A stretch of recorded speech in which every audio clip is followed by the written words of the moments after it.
किस किस को फायदा होगा और ये अदालत कैसी होगी, सारी डिटेल आप लोगों को इस वीडियो में आज मैं देने वाला हूं। और भी बहुत सारी खबरें हैं, उस पर भी चर्चा करूंगा। वक्फ कानून को लेकर भी एक बहुत बड़ी खबर आई है, मुसलमानों को थोड़ी सी राहत मिली है। यह खबर भी आप लोग जरूर सुनना और वीडियो को शेयर भी करना। दोस्तों, देश दुनिया में हर मिनट में कुछ ना कुछ होता रहता है, तो जो भी बड़ी खबर होती है उसको हम शॉर्ट तरीके से शॉर्ट वीडियो में इंस्टाग्राम पर भी बता रहे हैं। हमारा ये जो इंस्टाग्राम का पेज है इसको भी आप फॉलो कर लें। कोई भी बड़ी खबर आती है तो डिटेल वीडियो आपको यूट्यूब पर मिलेगी, बाकी शॉर्ट वीडियो के जरिए हर जरूरी इंफॉर्मेशन आपको हमारे इंस्टाग्राम पेज पर मिलती रहेगी। इंस्टाग्राम का लिंक हमने डिस्क्रिप्शन में भी दे दिया है, वहां से भी आप फॉलो कर सकते हैं। बाकी सर्च करके भी इंस्टाग्राम पर हमारा ये पेज फॉलो कर लें। सबसे पहले बात हम 13 दिसंबर की ही कर लेते हैं। दरअसल साल की सबसे बड़ी लोक अदालत 13 दिसंबर 2025 को लगने जा रही है। पूरे देश के हर राज्य में, हर जिले में ये अदालत लगेगी।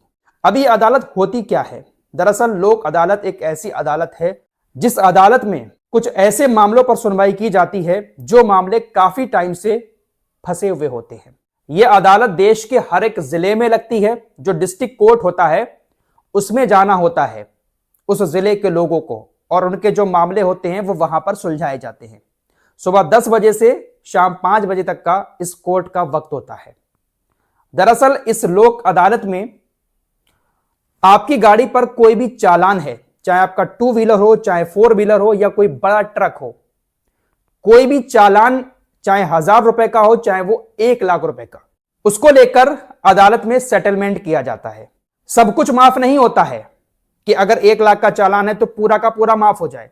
हां, किसी केस में माफ हो भी जाता है, किसी केस में सेटलमेंट होता है। आसान भाषा में कहूं तो पूरे देश में जब ये लोक अदालत लगाई जाती है तो इसीलिए लगाई जाती है कि जो पैसे आप नहीं दे पा रहे हैं किसी भी चीज के, चालान की या किसी और चीज के, उसका सेटलमेंट कराया जाए। तो ये आपके केस के ऊपर डिपेंड करता है, आप जो वकील हायर करेंगे उसके ऊपर डिपेंड करता है कि आपका वो किस तरीके से सेटलमेंट करा रहा है। अगर आपका 10,000 का चालान है तो हो सकता है सारा का सारा माफ हो जाए। अगर आपके ऊपर 50,000 का चालान है तो हो सकता है कि कोई बीच का रास्ता निकालकर आपके पैसे कम करा दिए जाए। ये सारा मामला वकील के ऊपर होता है और अदालत के ऊपर होता है। ऐसा नहीं है कि सब कुछ माफ हो जाएगा।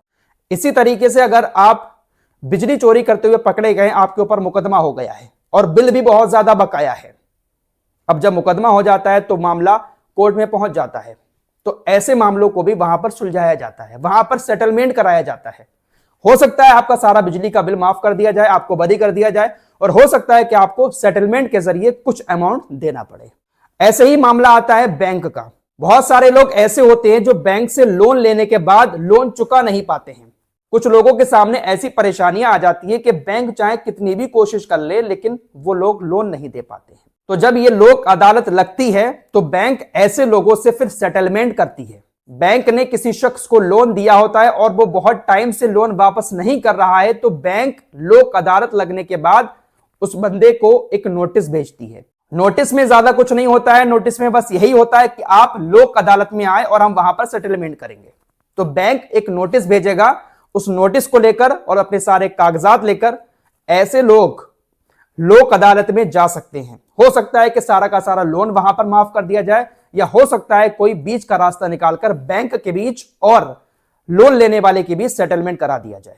तो इस तरीके से बैंक से जुड़े मामलों पर इस लोक अदालत में सुनवाई होती है। यहां रास्ते निकाले जाते हैं, केस फौरन सॉल्व किया जाता है, चाहे सेटलमेंट हो या फिर सब कुछ माफ हो। इसी तरीके से जमीन का कोई विवाद है छोटा मोटा, उसको भी इस लोक अदालत में उसी दिन सुलझा दिया जाता है। तारीख नहीं लगती है आगे की, कुछ नहीं होता है, लोक अदालत में मामला पहुंचा तो उसी दिन उसका जजमेंट आता है। लेकिन दोस्तों, ये जो बातें चल रही है कि सब कुछ माफ हो जाएगा, आपका 1 लाख का चालान है वो भी माफ हो जाएगा, कोई पैसा खर्च नहीं होगा, ऐसा बिल्कुल नहीं है। आपको वकील करना ही करना है और वकील को फीस भी देनी है। अब जिस तरीके का मामला होगा वकील साहब फीस भी उसी तरीके की मांगेंगे। तो ये जो 13 दिसंबर 2025 को पूरे देश में अदालत लगने वाली है, ये हर जिले में लगेगी। आपका जो डिस्ट्रिक्ट कोर्ट होगा आपको वहां पर जाना होगा, और जाना भी ऐसे नहीं है कि आप जो चाहें लेकर चले जाएं। कुछ जरूरी दस्तावेज लेकर जाने होंगे, साथ ही साथ टोकन भी आपको लेना पड़ेगा, ऑनलाइन पहले अप्लाई करना पड़ेगा। अदालत में जाने से 2 दिन पहले अपॉइंटमेंट बुक होती है, आपको एक टोकन नंबर मिलता है, उसी को लेकर आप डिस्ट्रिक्ट कोर्ट में जाएंगे, आपके मामले की वहां पर फिर सुनवाई होगी। ऑनलाइन अपॉइंटमेंट आप लोगों को कैसे लेनी है मैं आपको यहां पर प्रोसेस बता देता, लेकिन सबके अलग अलग मामले हैं, तो बेहतर यही होगा कि आपके ऊपर भी कोई ऐसा मामला है, आपकी गाड़ी का चालान बकाया है जो आपने काफी टाइम से नहीं दिया है, बिजली बिल का कोई मामला है, या जमीनी कोई छोटा मोटा विवाद है, या बैंक का लोन काफी टाइम से आपके ऊपर है, तो आप किसी भी कैफे पर जाकर, जन सेवा केंद्र पर जाकर ऑनलाइन अपॉइंटमेंट ले सकते हैं। किसी भी जन सेवा केंद्र पर जाएंगे, जो कंप्यूटर लेकर बैठते हैं वो आपकी अपॉइंटमेंट बुक कर देंगे। सारा मामला आप उनको बताएंगे कि मुझे इस मामले में कोर्ट जाना है, जो लोक अदालत लग रही है, आपकी ऑनलाइन अपॉइंटमेंट वहां से बुक हो जाएगी। तो ये है लोक अदालत, जिसको लेकर कहा जा रहा है कि सब कुछ माफ होने वाला है।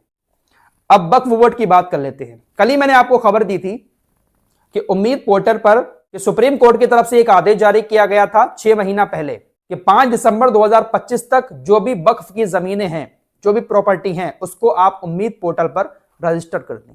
आज 5 दिसंबर हो चुका है। सुप्रीम कोर्ट ने जो आदेश दिया था उसकी आज आखिरी डेट है, लेकिन दोस्तों अभी तक उम्मीद पोर्टल पर सिर्फ 35% ही वक्फ प्रॉपर्टी रजिस्टर्ड हो पाई है। तकरीबन 65 से 70% प्रॉपर्टी अभी भी ऐसी हैं जो रजिस्टर्ड नहीं हुई हैं, और जब रजिस्टर्ड नहीं होंगी तो आने वाले टाइम में बहुत ज्यादा प्रॉब्लम हो जाएगी। पिछले काफी दिनों से ऐसी खबरें आ रही थी कि वक्फ प्रॉपर्टी को जब रजिस्टर्ड करने के लिए वेबसाइट खोली जा रही है, उम्मीद पोर्टल खोला जा रहा है, तो वो काम नहीं कर रहा है, जिसकी वजह से तकरीबन 70% प्रॉपर्टी अभी रजिस्टर्ड नहीं हो पाई है। सोशल मीडिया पर एक कैंपेन चला, बहुत सारे लोगों ने नेताओं से अपील की कि आप जाएं, सरकार से बात करें, और ये जो डेट है 5 तारीख, इसको आगे बढ़ाने के लिए सरकार से कहें। ट्रेंड चला, पिछले कई दिनों से ट्रेंड चल रहा था। आवाज उठाया करिए सोशल मीडिया पर दोस्तों। हम जो वीडियो के जरिए भी आप लोगों से कहते हैं, हर मामले पर आप ट्रेंड चलाया करें सोशल मीडिया पर, इसका असर होता है। नेता लोग गए, जो किरण रिजिजू हैं अल्पसंख्यक मंत्री, उनके पास गए, उनसे बातचीत की। तो आज किरण रिजिजू साहब ने कहा है कि देखिए, सुप्रीम कोर्ट ने आदेश दिया था कि 6 महीने तक आपको उम्मीद पोर्टल पर अपनी सारी प्रॉपर्टी रजिस्टर्ड करनी है। आज 6 महीने पूरे हो गए और सुप्रीम कोर्ट ने जो आदेश दिया था वो आज पूरा हो गया। इसलिए डेट को हम आगे नहीं बढ़ा सकते।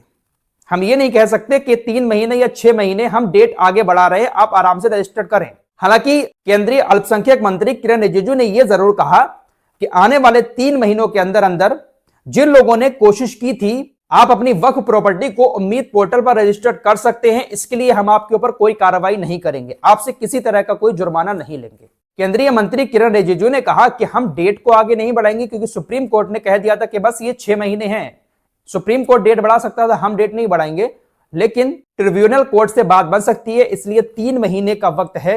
इस 3 महीने के अंदर जिन लोगों ने अभी प्रॉपर्टी को रजिस्टर करने की कोशिश की थी, सर्वर की वजह से पोर्टल पर रजिस्टर नहीं हो पाई हैं, उन सभी मुतावल्लियों से कहना चाहते हैं कि 3 महीने के अंदर अंदर प्रॉपर्टी को रजिस्टर्ड कर लें। आपके ऊपर कोई जुर्माना नहीं लगेगा, कोई कार्रवाई नहीं की जाएगी। तो देखा जाए तो 3 महीने का वक्त मिल चुका है। 3 महीने के अंदर अंदर सभी प्रॉपर्टी को जल्द से जल्द सभी लोग जिसके पास भी है वक्फ बोर्ड की प्रॉपर्टी, वो रजिस्टर्ड कर दे। अगर प्रॉपर्टी रजिस्टर्ड नहीं हुई तो आने वाले दिनों में तकलीफ हो सकती है, इसलिए इसको हल्के में ना लें। चलते चलते एक खबर आप लोगों को गाजा की भी बता देता हूं। दोस्तों, ये अबू शबाब नाम का जो शख्स है, इसको तो आप जानते होंगे, इसके बारे में मैंने बहुत सारे वीडियोस बनाई हैं। गाजा के अंदर ये एक्टिव था और इजराइल के इशारे पर काम कर रहा था। हमास का दुश्मन था। हमास ने इसको एक बार जेल के अंदर डाल दिया था, ये गलत काम करता था, इसको जेल में डाल दिया। इजराइल ने हमले किए, जेल तबाह हो गई, ये छूटकर बाहर आ गया। अब ये इजराइल के लिए काम कर रहा था, अपना एक नया संगठन बना रहा था हमास के खिलाफ, और इजराइल इसको सब कुछ दे रहा था। फिलहाल इसको मार दिया गया है हमास के द्वारा। इसके और इसके तमाम साथियों को हमास ने गाजा के अंदर मार दिया है। ये कह रहा था कि मैं हमास को खत्म कर दूंगा, लेकिन हमास ने इसी को खत्म कर दिया है। फिलहाल इस रिपोर्ट में इतना ही। इंस्टाग्राम पेज को जरूर फॉलो कर लें, वहां पर बहुत सारी लेटेस्ट इंफॉर्मेशन शॉर्ट वीडियो के जरिए आपको मिलती रहेगी।